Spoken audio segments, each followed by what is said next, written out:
CM 365, all about Carnatic music.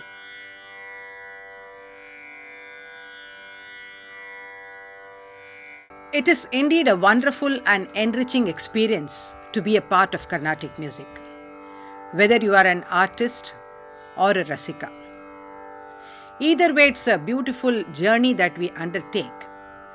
And we should also understand that from the Rasika's point of view, it is not about the level in which your appreciation is, but the point is about you are embracing Carnatic music and making it an integral part of your life. So here also there is no comparison about, as you compare about artists and say this artist is good, this artist is mediocre or something like that. I don't believe in all that, because every artist has his own way of expression. Similarly, we see that when we come to Rasikas, it is all about actually trying to gain more and more knowledge. That's the way we have to actually look at music itself, rather than thinking, oh, I don't know anything about music or I know everything about music. That's not the way we approach music, because as I always say, the art of music is really so vast that nobody can really, as an artist or as a Rasika, say that, oh, I have been able to actually have a knowledge of the complete system of music and I know everything about the subject. This can never be happening at all for anybody, for that matter, even for the greatest maestro. And here again we also see that the point is about this CM 365, where today one Rasika had written to me that I actually don't know anything about music, but then the way you communicate in such a simple and clear manner makes it understandable even for a lay Rasika like me. Now, these are all the kind of gratifying experiences that really help you to move forward, and actually they keep motivating you to do better.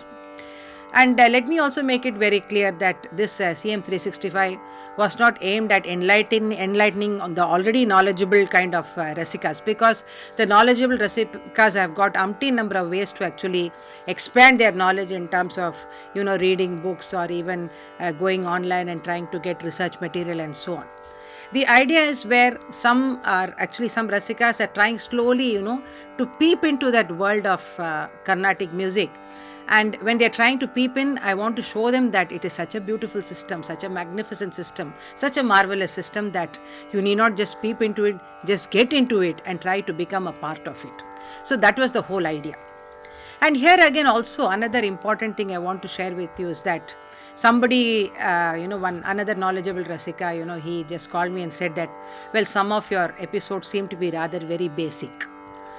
Now, as far as music is concerned, I would say that there are different ways in which you can even understand a particular subject. So there is nothing actually called basic, in the sense that if you look at when you're communicating through words, for example, suppose I say the Chaturdasha Raga Malika has been composed by Muthuswami Dikshidhar. Immediately the kind of connection between Chaturdasha Raga Malika and Dikshidhar gets embedded in your mind. Or suppose I say Marugelara was composed by Sri Tyagarajar. So there is actually no ambiguity in these kind of statements. But the point is that if the same Chaturdasha Raga Malika I take and give it to different level of the Rasikas, each one has their own way of understanding and appreciating that composition. So there are actually hundreds of layers in which the ragam, the talam, the composition, sahitya, all are actually coming together, and according to your own level, you are able to appreciate it. Or if you take a ragam like Bhairavi, for a absolutely Rasika, the thrill or joy is for example, he may not be able to identify the ragam at all when the raga alapana is being done.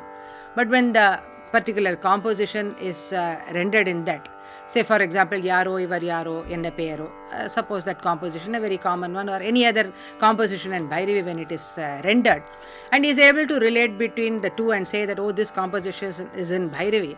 So his he feels very satisfied about something that he is able to discover in that whole process of the Carnatic music. There are other kind of Rasikas, where the opening phrase of the Raga Alapana itself, when you sing a Bhairavi or a Thodi, they are able to immediately identify. Some of them are able to identify very rare ragas also, and that becomes a much more thrilling experience. It's like, quizzing yourself, and when you're able to arrive at the correct answer, there is definitely a sense of delight and satisfaction which can't be denied at all. For some Rasikas, we see that the concert itself is beyond all this in terms of giving a fulfilled aesthetic experience, where they are not only looking at the individual composition separately, that is, each composition is not being enjoyed by itself, but as a part of the whole. This is a higher level of appreciation, I would say, where you are able to connect all the items which are performed in a concert in terms of the ragam, in terms of the composition, in terms of the aesthetics, in terms of the way, the expansive way one ragam is handled, or in a very minuscule way another one is handled, or even, for example, if you take, sometimes the artist may choose to just use the mandra sthai and the madhya sthai to expand a ragam and not even go to the tara sthai. So trying to relish or savor the ragam in that particular domain itself becomes a beautiful experience. Or sometimes they may render just a particular, say, a Thodi Swarajati, which is absolutely relaxed and it requires so much of gamakas.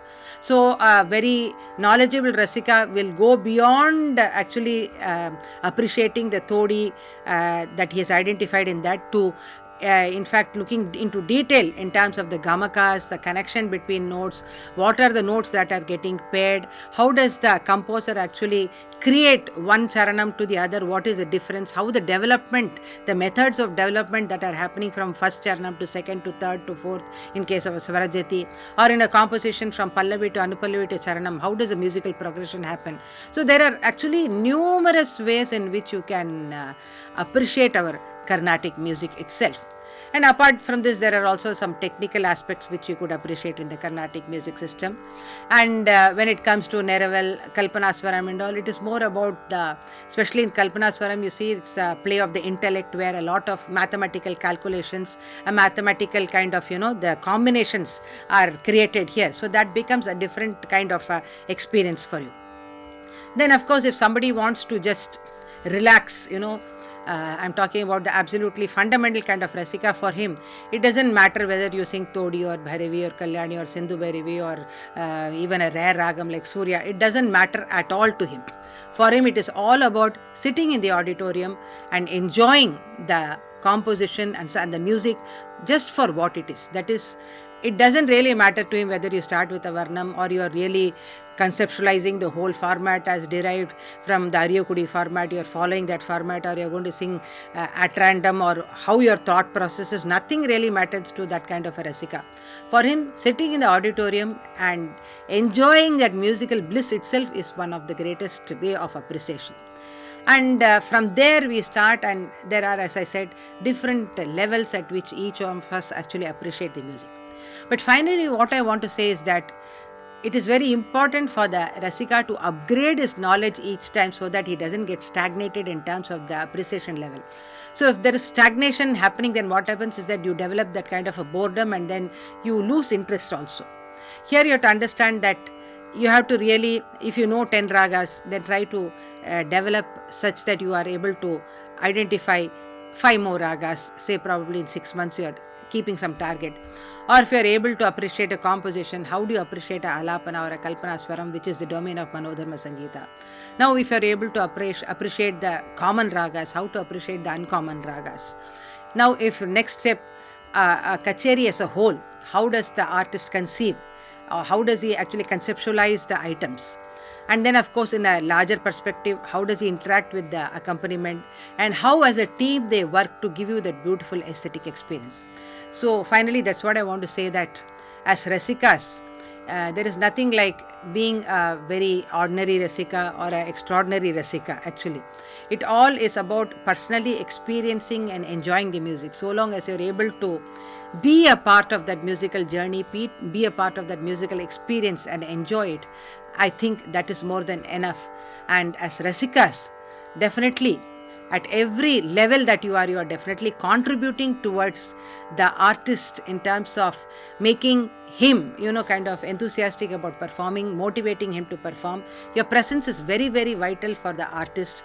And each time you are able to really take part in that musical journey along with the artist, you are also doing a great service to the art of music, where you are really motivating, I would say, the artist also to do better. And here also, finally, the whole process of the artist, the art, the kacheri, everything, finally what is happening is that you derive that beautiful aesthetic experience, and this definitely helps towards your holistic development, and this is what is very important. CM 365, all about Carnatic music.